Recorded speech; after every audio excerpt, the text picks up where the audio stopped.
Nama Abdul Haris Agam, atau yang kini dikenal sebagai Agam Rinjani mencuat setelah aksinya mengevakuasi jenazah pendaki asal Brasil, Juliana Marins, dari tebing curam di Gunung Rinjani. Kisah hidupnya sempat dibahas dalam podcast Deddy Corbuzier yang tayang 1 Juli tahun 2025. Agam bercerita bahwa dirinya berasal dari Antang, Makassar dan pernah menempuh pendidikan di jurusan antropologi Universitas Hasanuddin. Ia memutuskan merantau setelah merasa tak punya arah jelas pasca wisuda.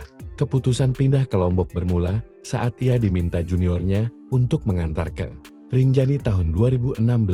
Kala itu, meski tak punya uang, ia tetap berangkat dan di Rinjani justru mendapat pengalaman evakuasi pendaki asal Palembang yang tenggelam. Pengalaman ini menjadi titik balik hidupnya. Agam pun sempat hidup mengembara tidur di kampus, bekerja cuci piring di warung lalapan, hingga mendaki Gunung Agung hanya berbekal Rp50.000. Bermodalkan peta manual dan tekad, ia mendapat kesempatan sebagai pemandu dan mulai mendapatkan penghasilan. Uang hasil mendaki digunakan untuk beli peralatan, dan ia pun pindah ke Lombok, menyetir truk hingga akhirnya menetap di Sembalun.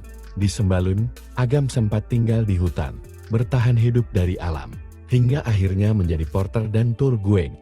Ia juga membantu nelayan lokal mendapatkan bantuan alat tangkap dari pemerintah dengan membentuk diskusi komunitas dan menulis laporan. Kepeduliannya terhadap masyarakat dan alam membawanya menjadi figur penting dalam evakuasi korban di Rinjani. Selain Juliana Marins, pada Mei tahun 2025, ia juga terlibat dalam evakuasi jenazah pendaki asal Malaysia, Reni bin Abdul Ghani, yang terjatuh di jalur Torian.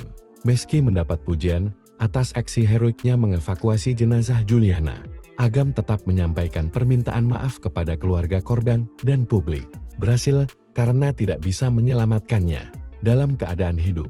Ia menjelaskan bahwa medan di Rinjani terlalu curam, membuat penyelamatan hidup hampir mustahil jika seseorang terjatuh.